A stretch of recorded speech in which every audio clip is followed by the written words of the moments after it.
Roy Lichtenstein was a modern pop art painter born in New York in 1923. He loved working with abstract shapes and art inspired by comic strips and everyday objects. His bright colors and strong designs were associated with pop art. Lichtenstein chose the colors of his art carefully. He chose the four colors that a printer uses: black, red, yellow, and blue. At first, Lichtenstein's work was highly criticized for the lack of originality and even copying in his art, but now his work can be found in famous museums all over the world. Let's go ahead and get started creating our own Roy Lichtenstein Onomatopoeia artwork today. Beginning with the end in mind, let's go ahead and get started creating our artwork. Okay, so when you get your piece of paper, put your name on the back, and then let's start making some of our own Ben-Day dots. Using an ink dauber, go ahead and start filling up your whole piece of paper with an ink dauber. It can be any color that you want. It doesn't have to be red, but just go ahead and use some of that for your background for this project. Okay, go ahead and set that aside to dry and grab some more pieces of paper that you can use with some of these half sheets just to create a little bit more pop and more layers of color into your work. Notice how I'm trying to fill up the whole piece of paper. The items or idea sheets that are in the back might give you some inspiring different shapes than what I'm using. So feel free to use some of those as your inspiration as you begin.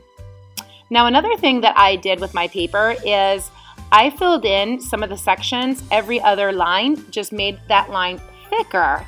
And I did that so that instead of it looking like a flat piece of paper, it almost starts to look comic-like or thick, or it's a really large sheet of paper or a thicker piece of paper because it's creating a shadow or a dimensional look into the work. So I'm going to go ahead and continue doing that and making this project a little more creative.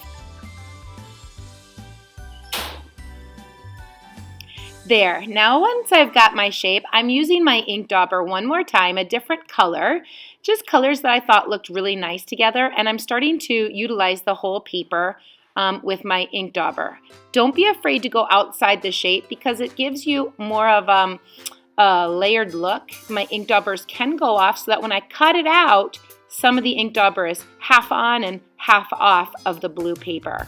So I encourage you to do the same thing so it makes it look like the ink daubers continue even beyond the shape that you've created. Now once you've got your scissors and you've got it cut out, let's go into making the letters.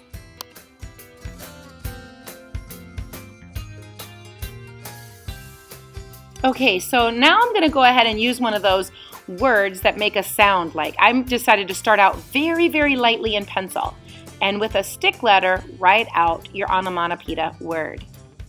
Once you've went ahead and drawn that, also do a bubble letter around the stick letters like I've done. Now if you've drawn light enough, you should be able to erase it with little to no problem.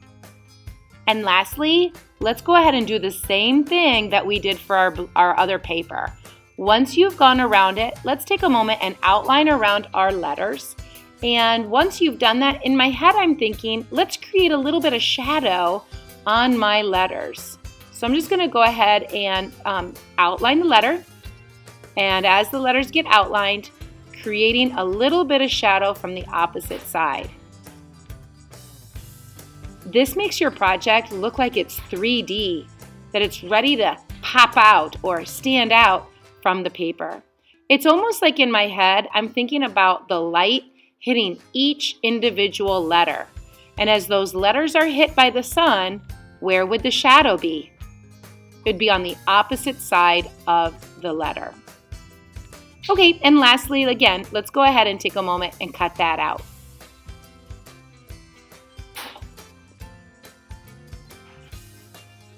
To get into those areas that if you might have an O or a P or another letter, you'll notice that I folded the paper so that I could create an area for my scissors to get inside. Okay, let's start assembling my pieces together. With my blue paper, I'm going to go ahead and stick that down. The letters of my word, I'll go ahead and stick that down in its place. Wow, it's already starting to look 3D-like. Lastly, I'm going to go ahead and get another sheet of construction paper, and you'll notice how I'm drawing 3 diagonal lines, actually 2 diagonal and 1 in the center. As I've drawn my paper, it's like it takes up about half of the paper. So again, you're just going to be drawing out straight lines, diagonal, straight, diagonal, straight, diagonal. And then I like to take a black marker and go over those lines so that as I start to cut it out, it'll have a nice thick black line on its side.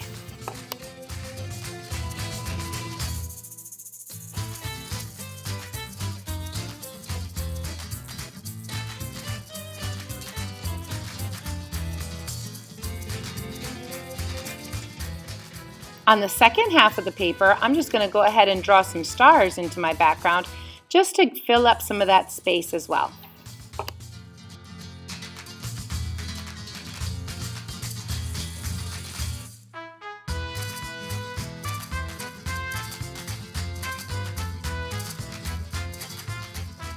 Okay, now that I've got my background and my stars glued down to my background, I'm going to use the leftover triangles that I've cut into gluing those down into my background paper. Unfortunately, some of mine were covering over some of my letters, so I went ahead and trimmed that off so that it doesn't cover over top. Go ahead and set those down, glue those into place, and set it off to the drying rack once you've completed it. Thanks for watching. Happy art making, and I hope you have fun.